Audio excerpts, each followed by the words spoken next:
दोस्तों, एशिया के दक्षिणी हिस्से में स्थित एक खूबसूरत देश जिसकी कुदरती सुंदर नज़ारे, बेहद खूबसूरत समुद्र तट और साथ में चूना पत्थर से निर्मित गुफाएं आपका मन मोह लेंगी। इसके अलावा यहाँ का स्ट्रीट फूड आपको सबसे अलग देखने को मिलेगा। दोस्तों, यह देश प्राकृतिक और सांस्कृतिक विविधताओं का एक अनोखा संगम माना जाता है। नमस्कार दोस्तों, कैसे हैं आप सब? आशा करता हूँ आप सब ठीक होंगे। दोस्तों, हम बात करने वाले हैं एशिया के दक्षिणी हिस्से में स्थित एक बेहद ही खूबसूरत देश वियतनाम के बारे में। दोस्तों, आगे बढ़ने से पहले इस देश की थोड़ा इतिहास के बारे में जान लेते हैं। दोस्तों, वियतनाम दक्षिण पूर्व एशिया के हिंद चीन प्रायद्वीप के पूर्वी भाग में स्थित एक बहुत ही सुंदर देश है। इसके उत्तर में चीन, उत्तर पश्चिम में लाओस, दक्षिण पश्चिम में कंबोडिया और पूर्व में दक्षिण चीन सागर स्थित है। 2008 की रिपोर्ट के अनुसार यहाँ की जनसंख्या लगभग 8 करोड़ 70 लाख के करीब थी। जनसंख्या के हिसाब से यह देश दुनिया का 13वां सबसे बड़ा देश माना जाता है, जिसमें देश की कुल जनसंख्या का लगभग 85% लोग बौद्ध धर्म को मानने वाले हैं और इस देश का प्रमुख धर्म भी बौद्ध धर्म है। बौद्ध धर्म के मानने वाले लोगों की बात करें तो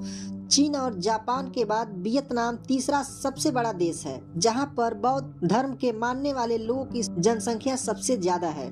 क्षेत्रफल के हिसाब से वियतनाम दुनिया का 65वां सबसे बड़ा देश है, जिसका कुल क्षेत्रफल लगभग 3,39,690 वर्ग किलोमीटर है। यहाँ के लोग मुख्य रूप से वियतनामी भाषाएं बोलते हैं। यह देश पहले फ्रांस की कॉलोनी हुआ करता था, लेकिन 2 सितंबर 1945 को यह देश फ्रांस से आजाद हो गया। इस देश की मुद्रा का नाम वियतनामी डोंग है, जो भारतीय रुपए से काफी छोटा है। आपको एक भारतीय रुपए के बदले यहाँ पर लगभग 299 वियतनामी डोंग मिल जाएंगे। हनोई वियतनाम की राजधानी है। इसका कुल क्षेत्रफल 3,358.6 वर्ग किलोमीटर है।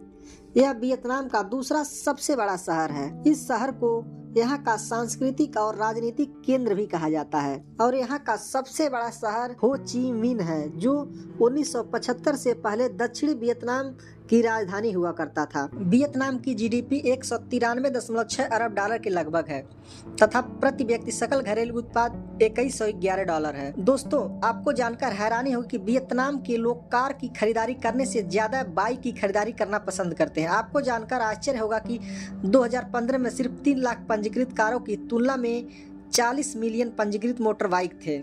वियतनाम दुनिया का दूसरा सबसे बड़ा कॉफी उत्पादक देश है। वियतनाम से आगे ब्राजील है, जिसे दुनिया का सबसे बड़ा कॉफी उत्पादक देश कहा जाता है। वियतनाम देश कलाकृतियों का देश है। आपको जानकर हैरानी होगी कि वियतनाम में 11वीं शताब्दी से कई अलग अलग तरह की कलाकृतियां बनाई जाती रही हैं और इन कलाकृतियों में सबसे अनोखी पानी की कठपुतली की कलाकृतियों को बनाया जाता है। दोस्तों, वियतनाम एक ऐसा देश है जिसका नाम लेते ही वियतनाम वार का इतिहास दिमाग में गूंजने लगता है। एक ऐसा देश जिसने अमेरिका के 58,000 सैनिकों को मारकर अमेरिका से युद्ध जीता था। 1955 से शुरू होकर ये लड़ाई 1975 तक चली थी। इस लड़ाई में अमेरिका ने नई तकनीकी का इस्तेमाल किया, लेकिन इससे आम लोगों की जाने गई। वहीं वियतनाम ने गोरिल्ला तकनीकी को अपनाया, जो ज्यादातर कारगर साबित हुआ था और वियतनाम ने इस युद्ध को जीतकर पूरे विश्व को आश्चर्यचकित कर दिया था। इस युद्ध को वियतनाम वार के नाम से भी जाना जाता है। दोस्तों, आपको जानकर हैरानी होगी कि वियतनाम में विश्व की सबसे विशाल गुफा है, जिसकी लंबाई 5 किलोमीटर और चौड़ाई 150 मीटर तथा ऊंचाई लगभग 200 मीटर है। इस गुफा के अंदर 60 मीटर ऊंची कैल्साइट की दीवार है, जिसे वियतनाम की महान दीवार भी कहा जाता है।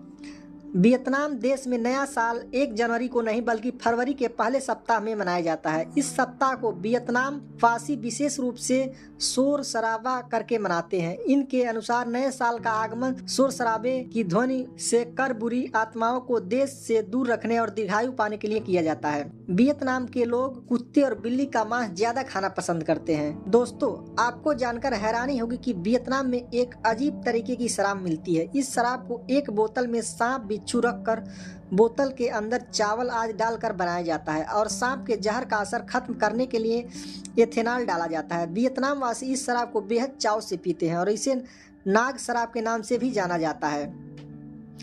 वियतनाम विश्व में काजू का सबसे बड़ा उत्पादक देश है। विश्व में लगभग 30% काजू वियतनाम से ही जाता है। यहाँ के लोग अंडे से बनी कॉफी को बड़े चाव से पीते हैं। इस कॉफी को बनाने के लिए इसमें अंडा डाला जाता है और कॉफी की ऊपरी परत अंडे से ढकी होती है। वियतनाम में कछुए को समृद्धि स्वास्थ्य का प्रतीक माना जाता है। दोस्तों, आपको जानकर हैरानी होगी कि वियतनाम के स्त्री पुरुष दोनों ही अत्यधिक मात्रा में धूम्रपान करते हैं। एक रिपोर्ट के अनुसार वियतनाम दुनिया के टॉप 5 देशों में से एक है जहां अत्यधिक मात्रा में धूम्रपान किया जाता है।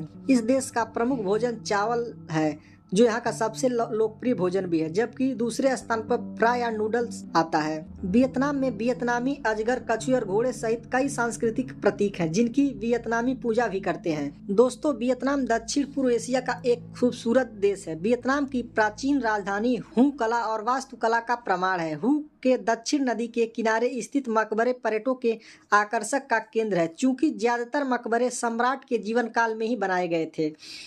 यहाँ टू डुक रॉयल मकबरा राजधानी के शाही मकबरों में से एक माना जाता है।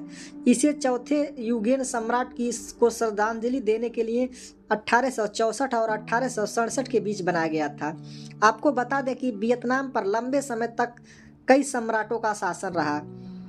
राष्ट्र के इतिहास में सबसे लंबे समय तक शासन करने वाले सम्राटों में से एक सम्राट टू डुक ने एक मकबरे का निर्माण किया, जो आज तक रहस्यमयी है। जानते हैं टू डुक मकबरे की कहानी क्या है? दोस्तों, टू डुक का जन्म 1829 में प्रिंस यूगेन फुओग होगांस नहम के रूप में हुआ था। उन्होंने 1847 में अपने पिता के उत्तराधिकारी के रूप में टू डुक को अपने शासनकाल के नाम के रूप में चुना था। वह यूगेन राजवंश के सदस्य थे और वियतनाम को दुनिया के बाकी हिस्सों से अलग रखने का प्रयास करते थे।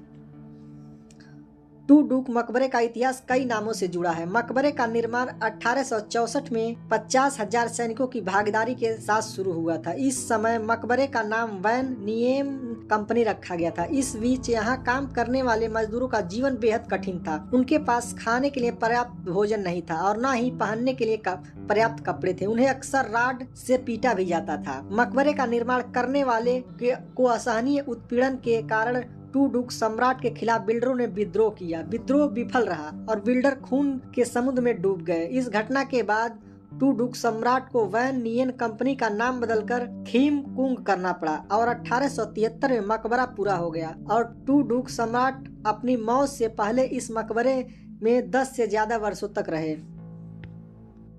हालांकि सम्राट टू डुक को यहाँ दफन नहीं किया गया। पूर्व सम्राट की कब्र आज भी एक रहस्यमयी बनी हुई है।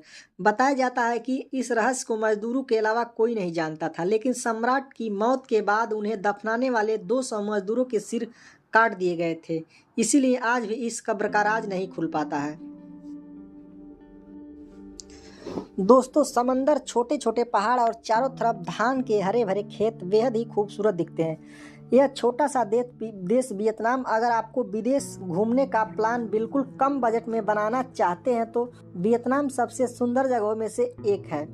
इस देश में हर साल लाखों की संख्या में टूरिस्ट आते हैं, लेकिन आपको जानकर हैरानी होगी कि यहाँ भारतीय टूरिस्ट सबसे ज्यादा आते हैं और इसके पीछे का मुख्य कारण यहाँ का सस्ता टूरिस्ट प्लेस है और साथ ही वियतनाम की करेंसी भारतीय रुपए से काफ़ी छोटी है। एक भारतीय रुपया वियतनाम में लगभग 299 वियतनामी डोंग हो जाता है। अगर आपके पास 2 से 3 हजार रुपये भी हैं तो भारतीय रुपए हैं तो वियतनाम में आप लखपति हो जाएंगे। दोस्तों, कैसी लगी जानकारी कमेंट बॉक्स में ज़रूर बताएं और जानकारी अच्छी लगी हो तो वीडियो को लाइक और चैनल को सब्सक्राइब कर लीजिए। धन्यवाद। जय हिंद।